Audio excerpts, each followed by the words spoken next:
Continuing our team coverage this evening, it's not just vets that are having a hard time finding workers.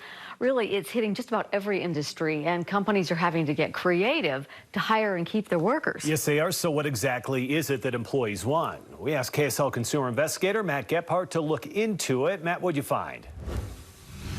Mike, no question about it. Workers have more power than they've had in the last few years, maybe more power than they've ever had. So what are we workers demanding?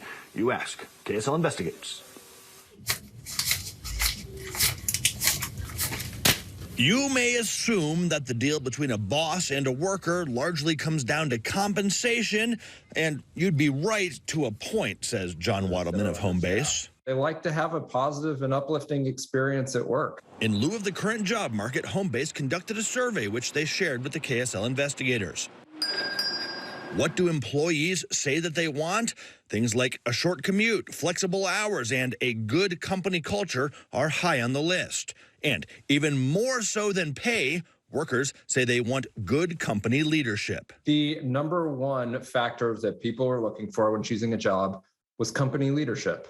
Is that just another way of saying, because we've known for years, right, that if, the number one thing that drives employees away is a bad boss. Is that just another way of saying people are looking for a good boss? Yeah, I think that's a good way to put it. Very interesting time. Emily Citrian is a manager with a Silicon Valley company and has also written a how-to book for millennials entering the workforce. She says that employees are holding a lot of the cards right now. I think we're observing one of the biggest shifts in power and dynamics in the relationship between employers and employees since maybe the 20s. And she agrees. How much a worker makes is becoming less of the conversation. The demands for not only better working conditions, but also upholding of certain values for employers. Is the company environmentally conscious? Do they support the same causes you support?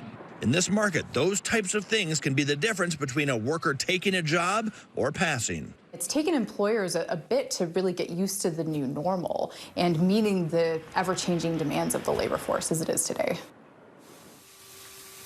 Yeah, so employee demands are shifting, but we found employer demands are kind of shifting as well. One of the things you used to see employers always asking for was experience. Show me your experience. Excuse me. But anymore, we're seeing a lot more of bosses trying to find somebody who maybe fits well with their team, realizing they can train you to do the job. If you got something you want the KSL investigators to look into, let us know about it. The number 385-707-6153, or you can email me, Matt@ksl.com.